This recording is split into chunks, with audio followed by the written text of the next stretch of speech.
Matriculation வாய்ப்பு வழங்கப்படுது என்று அதிகாரப்பூர்வமாக கேட்டுக்கூட இன்று வரை அதற்கான எந்த பதிலும் அரசாங்கம் வழங்கவில்லை. இந்திய சமுதாயத்தை பொறுத்தவரை பல ரூபங்களில் இதற்கான வாய்ப்புகளை கேட்டும் இன்றும் முறையான பதில் கிடைக்கவில்லை. இது இவ்வளவு ரகசியமாக வைக்கப்படுகிறது என்று யாருக்கும் புரியவில்லை. அரசாங்கத்தின் மீது புழுதி வாரி வீசாதீர்கள் என்று பிரதமர் முதல் கொண்டு எல்லோரும் கேட்டுக்கொண்டிருக்கின்றார்கள்.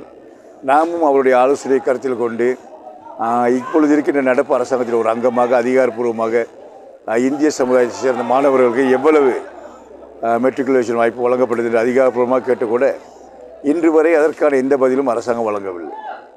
அரசாங்கத்தில் ஒரு பகுதியாக இப்பொழுது இருக்கின்ற நாடாளுமன்ற உறுப்பினர் ஒருவராக அதே நேரத்தில் நம்முடைய பிரதமரை ஆதரித்து அவர் பிரதமர் நாற்காலில் அமர்வதற்கு காரணமாக இருந்த ஒரு நாடாளுமன்ற உறுப்பினராக நாம் இருந்து அதுவும் வெளியே பேசாமல் முறையாக அதிகாரப்பூர்வமாக எழுதி கேட்கும் பொழுது நமக்கே அதற்கான பதில் முழுமையாக வழங்கப்படவில்லை என்றால் இவர்கள் யாருக்கு தானே பதில் வழங்குவார்கள் என்று எனக்கு தெரியவில்லை. இந்திய சமுதாயத்தை பொறுத்தவரை பல ரூபங்களில் இதற்கான வாய்ப்புகளை கேட்டும் இன்றும் முறையான பதில் கிடைக்கவில்லை.